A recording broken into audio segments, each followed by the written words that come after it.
मिलने आए हैं डॉक्टर दीपक सेंगर जी, आई स्पेशलिस्ट से, और जानेंगे अपनी आईज को कैसे हेल्दी रखें। डॉक्टर साहब, बहुत बहुत स्वागत है आपका। नमस्कार नमस्कार।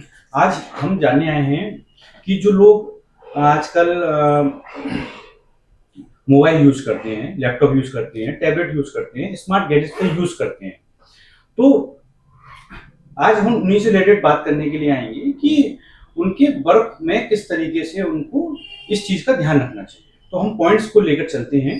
पहला पॉइंट है मेरा कि लोग वर्किंग होते हैं, जॉब करते हैं, जो बिजनेस करते हैं, उन सभी को स्मार्ट गैजेट्स का यूज करना ही होता है बिजनेस के लिए, जिससे बिजनेस उनका आसानी से और जल्दी से काम हो सके।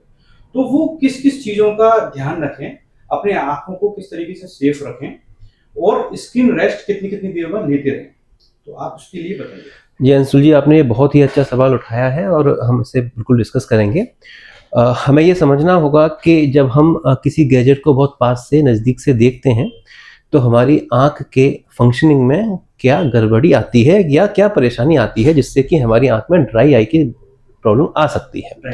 जी हाँ, देखिए हमारी आँख में ये जो पोर्शन है जिसे हम कॉर्निया कहते हैं, इसके ऊपर जब आँख का पलक चलाते हैं तो उस पर एक बाइपर इफेक्ट का काम आता है और उस पर एक नई टीयर फिल्म का फॉर्मेशन होता है जब भी हम एक नया पलक हमारी कॉर्निया के ऊपर आता है। अच्छा। मगर जब हम किसी गैजेट पे काम कर रहे हैं, मोबाइल देख रहे हैं या हम मूवी देख रहे हैं, तो हमारी जो ब्लिंकिंग कैपेसिटी है वो कम हो जाती है। तो उससे क्या होता है कि जो हमारी टीयर फिल्म जो खराब हो गई है और हमें बार बार ब्लिंक करके उस एक नई टीयर फिल्म का बनाना है, वो नहीं बन पाती।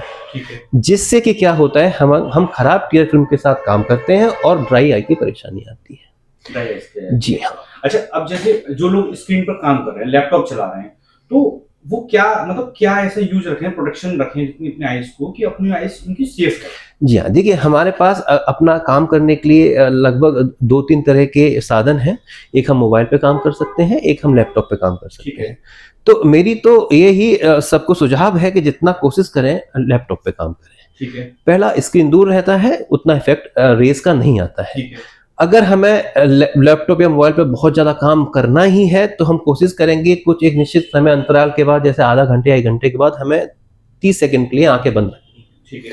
या कुछ ऐसी कंडीशन है हम आंख बंद नहीं कर सकते हैं तो कुछ आधा घंटे 1 घंटे के बाद हमें दूर देखना है। जैसे कोई विंडो है, कोई हमारा अगर डोर है, वहां से हम दूर देखेंगे तो जिससे हमारी आंखों को रिलैक्स मिलता है। ओके। अब जैसे आइस पर हम लैपटॉप पे काम कर रहे हैं, आधा घंटा 1 घंटा हो गया, क्योंकि जो जॉब में लोग काम करते हैं वो 10 to 7 की जॉब होती है, पूरे दिन उनको कंप्यूटर पे यूज करना होता है।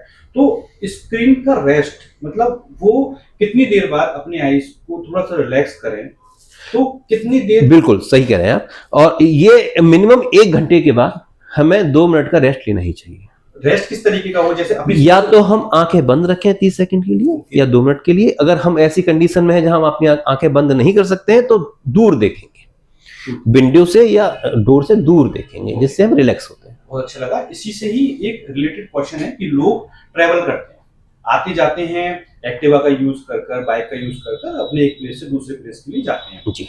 लेकिन वो लोग कुछ ही लोग ऐसे होते हैं जो अपना जो आई प्रोटेक्शन सनग्लासेस का यूज करते हैं, तो कितना जरूरी होता है ये अपना ग्लास पहनना इस तरीके से जिससे अपनी आंखें सेफ रहें? देखिए, अगर हम किसी भी व्हीकल से जा रहे हैं और देखिए सबसे पहले तो हमें प्रोटेक्शन हेलमेट यूज ही करना चाहिए, तो वो तो बेस्ट है।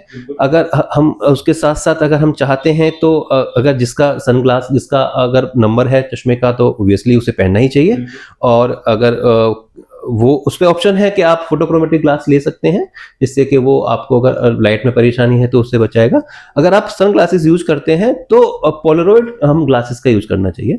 पोलरॉइड ग्लासेस जो होते हैं वो यूवी रेज को ब्लॉक करते हैं। तो एक नॉर्मल सनग्लास, एक पोलरॉइड सनग्लास में बहुत डिफरेंस होता है, ये समझना चाहिए। और जब भी हम सनग्लास यूज कर रहे हैं लाइट में, रोशनी में, धूप में जाने के लिए, तो हमें कोशिश करनी चाहिए कि पोलरॉइड सनग्लासेस पहने। सर, एक चीज देखने को आती है कि जो लोग कि चश्मा बता रखा है डॉक्टर ने कि आप चश्मे का यूज कीजिए, लेकिन वो लोग चश्मे यूज नहीं करते, अनकंफर्टेबल होते हैं या सिर में दर्द हो रहा होता है उनकी, तो उनके लिए अगर वो चाहते हैं कि मैं चश्मा ना लगाऊं, लेकिन कितनी दूर से वो देख सकते हैं, जैसे उनको कुछ पढ़ना हो तो कितनी दूर या किस तरीके से वो उस चीज को यूज करें कि जैसे चश्मा भी नहीं लगा रहे हो लेकिन जब भी उनकी लाइफ इजीली चल सके? बिल्कुल सही है, ये बहुत सही सवाल पूछा आपने। देखिए, अगर आपने देखा होगा छोटे बच्चे को कभी चश्मे की जरूरत नहीं पड़ती है। नहीं पड़ती। हाँ, और अगर हम एक मोटा मोटी अनुमान लगाएं तो 40 का जब एज होती है हमारी, ये साल की उम्र होती है, उसके बाद हमें महसूस होने लगता है कि हमें पास में देखने में दिक्कत हो रही है। तो इसका मतलब है कि कुछ मैकेनिज्म जो हमारे छोटे बच्चे में यंग एज में थी वो धीरे धीरे एज के साथ हमारी कम हो रही है, और ये स्वाभाविक है, ये कोई बीमारी नहीं है, स्वाभाविक है।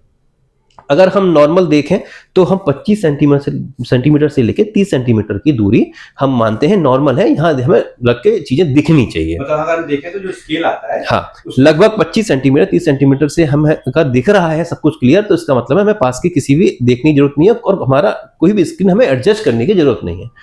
जैसे जैसे हमारी समय उम्र बढ़ रही है और हमें लग रहा है कि हमारी स्किन अब 30 सेंटीमीटर से पीछे की तरफ जा रही है, तो इसका मतलब है कि आपको चश्मे की जरूरत आ रही है, और हम अब चश्मे की जरूरत को अपनी चीजें पीछे ले जाके हम कम कर रहे हैं।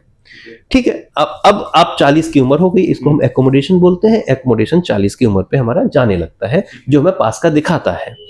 अब अगर आप मैनेज कर सकते हैं थोड़ा पीछे रख के, तो आप अवॉइड कर सकते हैं चश्मा कुछ समय के लिए, मगर हम ज्यादा दिनों तक अवॉइड नहीं कर सकते चश्मा। उसके बाद हेडेक या ब्रोएक, ये सब परेशानी आने लगती है। मैं नेक्स्ट टॉपिक तक चलता हूँ, बच्चों से रिलेटेड। एक्चुअली आजकल हर मोस्टली घरों में देखा जाता है कि बच्चों का स्क्रीन टाइम बहुत ज़्यादा होने लगा है। बच्चों से कुछ भी कहो, कुछ खाने की कहो, तो बच्चों के हाथ में मोबाइल, टैबलेट्स ये यूज रहती है जनरली। तो कहीं ना कहीं मुझे लगता है ये हैबिट्स बच्चों को कुछ चीज़ें सीखने से दूर करती जा रही हैं। बिल्कुल सही। तो मैं चाहता हूँ आप सजेशन दीजिए पेरेंट्स को कि वो बच्चों के स्क्रीन टाइम को किस तरीके से कम कर सकते हैं। जी हाँ, देखिए, ये बच्चों का स्क्रीन टाइम बढ़ना कहीं ना कहीं दिखाता है कि पेरेंट्स भी थोड़ा कंफर्ट जोन में जाना चाहते हैं। और अगर हम देखें तो आज की लाइफ है बहुत हेक्टिक है, बिजी है, और घर में आके या घर में बच्चों के साथ इतना समय नहीं बिता पा रहे हैं पेरेंट्स, ये नॉर्मल है, और न्यूक्लियर फैमिली में तो बहुत ही ज़्यादा नॉर्मल है। तो मैं तो यही सजेशन दूंगा कि ज़्यादा से ज़्यादा बच्चों के साथ टाइम स्पेंड करें, क्रिएटिव एक्टिविटी उनके साथ करें, ड्राइंग करें, या कुछ ऐसे उनके साथ प्ले करें जो बच्चों को अच्छा लगे और उनको स्क्रीन से दूर रखें। जैसे पहले हम कहते थे कि हमारे टाइम में लोग बाहर खेलते थे, बहुत सारे गेम्स होते थे जो, लेकिन आजकल कन्वर्ट होकर सब वीडियो गेम्स पे आते हैं। ये बहुत बहुत आप सही बात बोल रहे हैं। अब आजकल ऐसा हुआ है कि टेक्नोलॉजी की वजह से कुछ तो ये परेशानी आई है कि जो बच्चे सनलाइट में बाहर, हम बाहर खेलते थे, हम यूज्ड टू, हम कोशिश करते थे जितना बाहर से बाहर रहे। अब इतना टेक्नोलॉजी आ गया है और बच्चे यूज्ड टू हो गए उस टेक्नोलॉजी से, और वो बाहर नहीं। ये एक रिसर्च है जापान में कि जो बच्चे आउटडोर एक्टिविटी जितनी ज़्यादा करते हैं उनका चश्मे का नंबर उतना कम या नहीं आता है, और जो बच्चे इंडोर एक्टिविटी जितनी ज़्यादा करते हैं उनका चश्मे का नंबर बहुत ज़्यादा या आता है। एक मतलब बच्चे गेम खेल रहे होते हैं, मैं तो जानता ही नहीं उस चीज को, एक PS4 करके गेम चलता है और बच्चे उसको खेल रहे होते हैं और बात कर रहे होते हैं। मैंने एक से पूछा, भाई क्या खेल रहे हो? गेम खेल रहे हैं। तो वो कौन है? तो मैंने मैं किसी दूसरे पर्सन से बात कर रहा हूँ। तो मतलब इस तरीके के गेम आने लग गए हैं। अब ऑनलाइन आप कनेक्टेड हैं, आप ऑनलाइन टीम बना रहे हैं, और वो बहुत रोमांचकारी बच्चों को लग रहा है, और वो उसकी तरफ जा रहे हैं। इसी से कनेक्ट एक क्वेश्चन है मेरा कि आजकल छोटे छोटे बच्चों के बड़ा चश्मा लगने लगा। बिल्कुल। और मैं चाहता हूं आपसे पूछना कि उनका नंबर और इंक्रीज ना हो, तो उसके लिए हमें और क्या ध्यान देना चाहिए? देखिए, अगर ये देखें कि छोटे बच्चे को चश्मा नहीं है और अब नंबर आ गया है, या ये देखें कि छोटे बच्चों के मदर फादर के चश्मा है, और तो वो तो और रिस्क पे हैं जिनके नंबर आ सकता है। तो 3 चीज़ें हैं जो मैं बताना चाहूँगा बच्चों को नंबर ना आए या नंबर ना बढ़े। तो पहला है कि स्क्रीन टाइम कम से कम रखें। नियर एक्टिविटी जितनी होती है, अब नियर एक्टिविटी में आपका स्टडी भी आती है, आपका मोबाइल भी आता है, तो स्टडी तो बंद नहीं कर सकते। तो बिल्कुल, जो बच्चे स्टडी कर रहे हैं उस फेज में है, तो मोबाइल में कम से कम अपना, अगर काम करना है, ऑनलाइन क्लासेस करनी है, तो you should connect mobile with your TV. तो आपको टीवी से मोबाइल कनेक्ट करिए और उसके बाद आप काम करिए। दूसरा, आउटडोर एक्टिविटी। आजकल आपने जैसे कहा कि गैजेट्स का इतना यूज हो गया है कि बच्चे आउटडोर एक्टिविटी नहीं कर रहे हैं, स्पेशली शाम के टाइम पे। शाम के टाइम पे ये रिसर्च है कि जो बच्चे आउटडोर एक्टिविटी करते हैं उनका चश्मा नहीं आता है। तीसरा हैबिट है, आप जो चश्मे का नंबर है, जो सही नंबर है वो नंबर पहने। अगर चश्मा नहीं है तो कोई बात नहीं है, अगर आपका चश्मे का नंबर है तो आप पूरा चश्मा पहने और सही नंबर का चश्मा पहने। अच्छा, एक है कि लोग ना छोटी छोटी प्रॉब्लम्स होती हैं, छोटी छोटी प्रॉब्लम्स को इग्नोर करते रहते हैं और वो एक फ्यूचर में आके एक बड़ी प्रॉब्लम क्रिएट हो जाती है। जैसे लोगों को धुंधलापन दिखना, मतलब साफ नहीं दिखाई देना, डबल विजन, दो दो चीजें दिखने लग रही हैं, या उनका नंबर जो होता है उसका अचानक एकदम इंक्रीज हो जाना, या दिन के समय उनको चुनियाना, मतलब उनकी आंखें एकदम चमक आती है अलग तरीके की।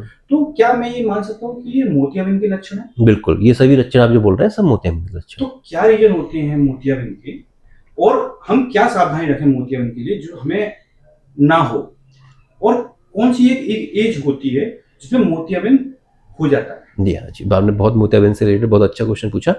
देखिए, एज अगर हम अगर देखें मोतियाबिंद की, तो न्यूली बॉर्न बेबी जो अभी जस्ट पैदा हुआ है से लेके जीरियाट्रिक ग्रुप 80 साल के जो है पेशेंट है, किसी में भी मोतियाबिंद आ सकता है। मतलब छोटे बच्चे में मोतियाबिंद? जी हाँ, बहुत सारी बीमारियां ऐसी हैं जो माता से बच्चे गर्भ के दौरान बच्चे में जाती हैं और वो बच्चे की आंख के लेंस को अफेक्ट करती हैं। अच्छा। तो ऐसे बच्चे जब पैदा होते हैं या जो जन्म लेते हैं, तो उनको जन्म के टाइम पे मोतियाबिंद रहता है। कुछ बीमारियां ऐसी हैं जो जन्म के टाइम पे मोतियाबिंद नहीं पैदा करती है, मगर जैसे जैसे बच्चा बड़ा होता है, जिसे हम डेवलपमेंटल कैटरेक्ट बोलते हैं, वो करती हैं। तो 1.5-2 साल पे भी मोतियाबिंद आ सकता है। जैसे कि हमारी एक्टिविटी हो गई है और कुछ दवाओं का मिसयूज हो गया है, जैसे कुछ लोग स्टेरॉइड्स का यूज करते हैं ना, तो उन लोगों को जल्दी मोतियाबिंद होता है, जिसे हम उल्टा मोतियाबिंद भी बोलते हैं। तो 20 साल, 25 साल, 30 साल में अगर कोई इस तरह की दवाओं का यूज कर रहा है, तो उनको हो सकता है कि इस तरह का मोतियाबिंद आ सकता है। और नॉर्मल मोतियाबिंद तो एज रिलेटेड है, तो वो 50 साल के बाद कभी भी हो सकता है, वो नॉर्मल है। तो अब हम क्या क्या चीजों का ध्यान रखें जिससे हम कि मोतियाबिंद क्रिएट ही ना हो? देखिए, पहले तो जब अगर माता गर्भ धारण अगर करती हैं, तो उस टाइम पे उन्हें कोई बीमारी तो नहीं है। रूबेला जो प्रॉपर जो वैक्सीन्स होनी चाहिए, वो वैक्सीन ले रही है नहीं ले रही है, वो हमें याद रखना चाहिए।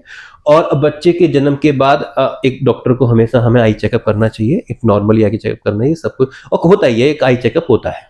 उसके बाद अगर हमें कोई बीमारी है या हम कोई लॉन्ग टाइम के लिए मेडिसिन कंज्यूम या लेना चाह रहे हैं, तो हमें ये ध्यान रखना है कि हम किस तरह की मेडिसिन ले रहे हैं, और अपने डॉक्टर से हमेशा बात करेंगे कि ऐसी कोई मेडिसिन तो नहीं है जिससे हमारी आंख पे कोई इफेक्ट या साइड इफेक्ट हो सकता है।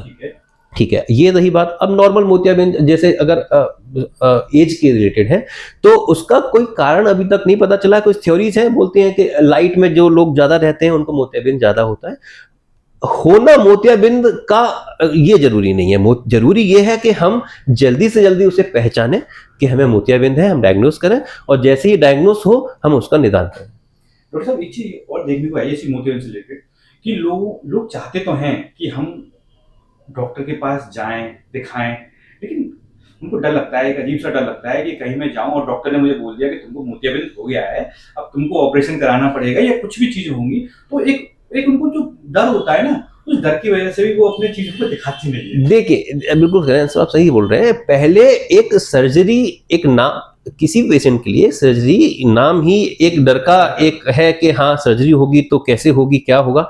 मगर आज के समय में इतनी अच्छी टेक्नोलॉजी, इतनी अच्छी मशीनें, इतनी अच्छी स्टडीज आ गई हैं कि अब मोतियाबिंद का ऑपरेशन मात्र एक लेंस की शॉपिंग रह गई है। आप जाइए, पेशेंट डॉक्टर से बात करिए, डायग्नोसिस अगर आपको मोतियाबिंद बनती है, अगर आपको लगता है, डॉक्टर आपको प्रिस्क्राइब करते हैं कि हाँ आपका मोतियाबिंद इतना हो गया है कि अब आपको सर्जरी करानी चाहिए, तो बिल्कुल डरने की कोई बात नहीं है। अब तो आप जाएं, आप डॉक्टर से बात करें, जो आपके लिए जो लेंस उपयुक्त है उस लेंस को की बात करें और लेंस पढ़वाएं। और अब तो बिना पट्टी, बिना इंजेक्शन और बिना चीरा के ऑपरेशन हो रहा है, और उसमें डरने की कोई बात मतलब जो पहले चलता था वो वाली टेक्निक नहीं है, अब बहुत एडवांस टेक्निक आ गई है। अब मैं इस चीज को लास्ट लेते हुए कुछ पॉइंट्स पर और बात करना चाहता हूँ कि आपने भी बताया था कि हमें रेगुलर चेकअप कराते रहना चाहिए। तो क्या एक ड्यूरेशन होनी चाहिए जो हमें जनरली अपने डॉक्टर के पास जाकर और रेगुलर चेकअप अपना आई चेकअप कराना चाहिए? बिल्कुल, देखिए बहुत सारे सिनेरियो हैं इसमें। जैसे मैं बात करूँ, अगर एक पेरेंट्स हैं और पेरेंट्स के चश्मा लगा हुआ है, तो हम ये मानते हैं कि बहुत ज़्यादा चांसेस हैं कि बच्चों में चश्मा वो जेनेटिकली जा सकता है। तो अगर 3 साल या 4 साल का बच्चा है, प्री स्कूल अगर उसकी एज है, तो एक बार डॉक्टर उसकी सलाह लेनी चाहिए और उसकी आंखें जरूर चेक करानी चाहिए। अच्छा, अगर आप नॉर्मल वर्किंग है और आपका स्क्रीन टाइम बहुत ज़्यादा है, तो एक बार आपको जाना चाहिए, डॉक्टर से मिलना चाहिए कि आंख में कोई ड्राइनेस की परेशानी तो नहीं आ रही। तो जैसे जैसे सपोज मैंने आज चेकअप कराया, तो अब मैं कितने दिन बाद आपसे एक बार चेकअप कराने के लिए आऊं, या मुझे कोई परेशानी क्रिएट हो तब आऊं, एक रेगुलर कुछ मंथ बाद आऊं? देखिए, अगर आपकी उम्र 40 से ज़्यादा है तो आपको हर 6 महीने में एक बार आँख का चेकअप कराना चाहिए। और अगर आपकी उम्र 40 से ज़्यादा है और आपको कुछ कोमॉर्बिडिटी लाइक डायबिटीज़ या हाइपरटेंशन की बीमारियां हैं, तो आपको ज़रूर ही बिल्कुल आपको 6 महीने में जाके अपनी पर्दे की जाँच एक बार ज़रूर करानी है।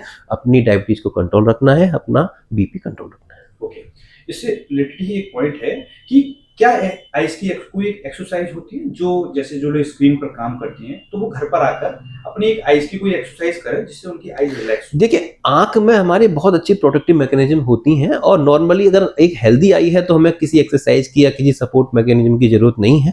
मगर हाँ, जो लोग बहुत ज़्यादा स्क्रीन टाइम कर रहे हैं या देख रहे हैं, तो बिल्कुल उन्हें कुछ सपोर्टिव मेडिसिन डॉक्टर्स की सलाह पे लेनी चाहिए। कुछ जो टीयर्स आर्टिफिशियल टीयर्स आते हैं, तो वो बहुत हेल्प करते हैं। और एक्सरसाइज इन द सेंस आप आँख की सिकाई कर सकते हैं, आप आँख की लिड की मसाज कर सकते हैं, बहुत हेल्प करती है। मसाज हमें किस तरीके से, इस तरीके से हम देखिए, आँख की अगर देखिए, हमारे जो लिड है उनमें यहाँ पे कुछ ग्लैंड्स होती हैं, उनकी ओपनिंग मार्जिन्स पे होती है।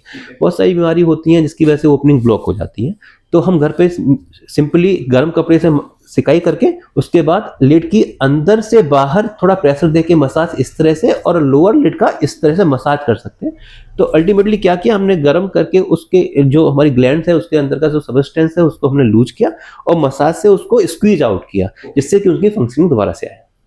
मतलब इसको हम ये कह सकते हैं कि एक्सरसाइज में थेरेपी भी है। दोनों बिल्कुल चीजें। बिल्कुल बिल्कुल। अच्छा, मैं अब लास्ट क्वेश्चन की तरफ चलता हूँ कि जो हम आइज को अच्छा रखने के लिए हम क्या क्या हेल्दी फूड खाएं कि जो हमारी आइज भी हमारी अच्छी हो, आंखों की रोशनी हो, जैसे हमें बताते थे पहले कि गाजर खाओ अच्छी रोशनी हो, इस तरीके से क्या क्या चीजें होती हैं? देखिए अंशु, आपने बिल्कुल सही बात की है। इससे पहले हम ये बात करेंगे क्या क्या चीज ना खाएं। ना देखिए, इसमें हमें याद रखना है कि फास्ट फूड जो पूरी बॉडी के लिए खराब है, आँख के लिए भी खराब है। जो हम फास्ट फूड के साथ जो अनहेल्दी फैट लेते हैं वो भी आंखों के लिए खराब है। और जहाँ तक है कि हम क्या अच्छा खाएं, जो बीटा कैरोटीनॉइड या विटामिन ए से युक्त जो भी हमारे फ्रूट्स हैं या वेजिटेबल हैं वो खाना चाहिए।